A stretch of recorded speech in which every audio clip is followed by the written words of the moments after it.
Before we look at the overhead squat, let's recap why we screen our clients. In many ways, a new client is like a house. Before you build an extension, spending time and money making changes, you need to establish the foundations are sound. Movement screening is the equivalent of a structural survey, identifying potential problem areas that need to be addressed. Continuing to exercise with poor movement patterns or deficiencies will limit the effectiveness of training and increase the risk of injury.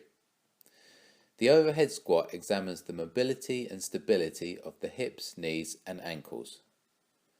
When combined with the hand held overhead, this test also assesses shoulder mobility as well as the extension of the thoracic spine.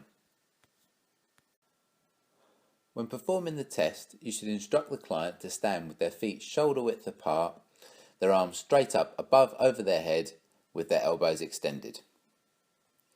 They can hold something over their head such as a broomstick, tubing or towel. Instruct them to slowly squat down as deeply as they can without letting their heels leave the ground. They should squat under control for 2 to 3 repetitions. Do not let them know what you're looking for, as they'll tend to try and correct themselves. You should view the motion from all the different angles, so from the front, both sides and the rear. When assessing the client's movement, you're looking to make sure that the heels remain on the ground, that the feet do not externally rotate, that there's no lateral shifting of the body weight, that the knees track over the toes, that the hands remain behind the knees throughout, that the hips break parallel, and that the head remains level.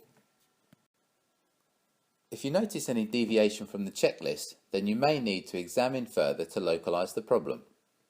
For example, if you noticed a thoracic spine extension problem or shoulder mobility issue, repeat the squat with the hands held behind the head. If the squat improves, then you know there is something dysfunctional in the thoracic spine and shoulder complex. This is because you took the shoulder and trunk out of the movement dynamics and it improved.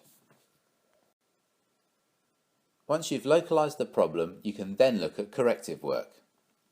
It's a good idea to video each time you perform the analysis so you have a benchmark to compare with each time. Movement screening is just part of our advanced personal training course, designed to lead on from the existing Level 3 personal trainer qualification. The course is launching soon, so check out our social media pages for updates.